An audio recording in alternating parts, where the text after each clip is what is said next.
Halafu unamkuta raia, wewe unafikiri ile kombati yako na crown ndio imekupa power ya kufanya unachotaka. Ujue huyu naye anauelewa kama ulivyo wako, amesoma kama wewe, halafu wewe unataka kumintimidate, unataka kudisregard haki zake, hutaki kumsikiliza, na wengine hata kupigwa.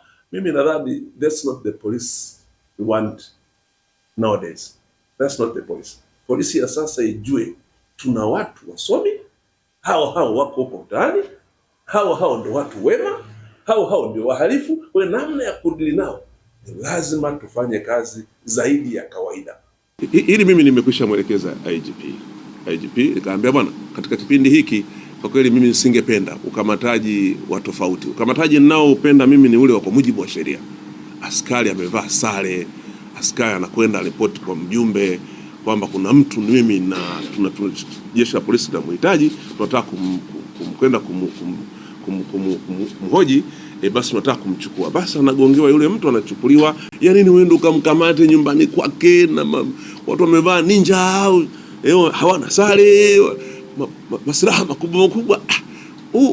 Sio ukamataji mzuri. Tumekubaliana IGP, tumekubaliana lazima kweli tutoke kwenye magereza ya kikoloni na tuje kwenye magereza sasa ya jamhuri, ambayo ni watu huru ambao wanaishi katika nchi ya kidemokrasia na inayotambua haki za binadamu.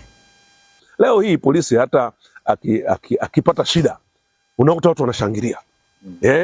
Tunataka polisi akipata, hata kama kapata ajali ya pikipiki, tunataka wananchi waende pole bwana, wamuone kama ni msaada wao, rafiki yao, mwenzao. Mkakati wetu sasa kwa kweli ni kuendelea. Mimi nimesema lazima tufanye transformation, lazima tufanye mabadiliko makubwa. Kwanza mabadiliko ya kimfumo, lakini pili mabadiliko ya kiutashi.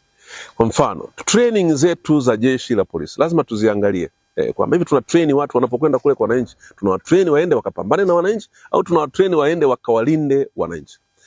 Wenzetu wale wa Tume ya Haki Jinai wametoa mawazo mazuri sana, na Mheshimiwa Rais ameagiza kwamba tuyasimamie yale mawazo, na mimi ninaendelea kuchukua kutoka kule, tuendelee tujaribu kufanya. Nitakaporudi kutoka kwenye mwaka mpya, nitataka tukae kwa ujumla, tuangalie mfumo ile haki jinai na mawazo yale ya tume, yapi tunaweza tukaincorporate. Kwa mfano wanasema haki jinai, wale wazee sema ni vema sasa tusiwe na police force, wanasema tuwe na police service.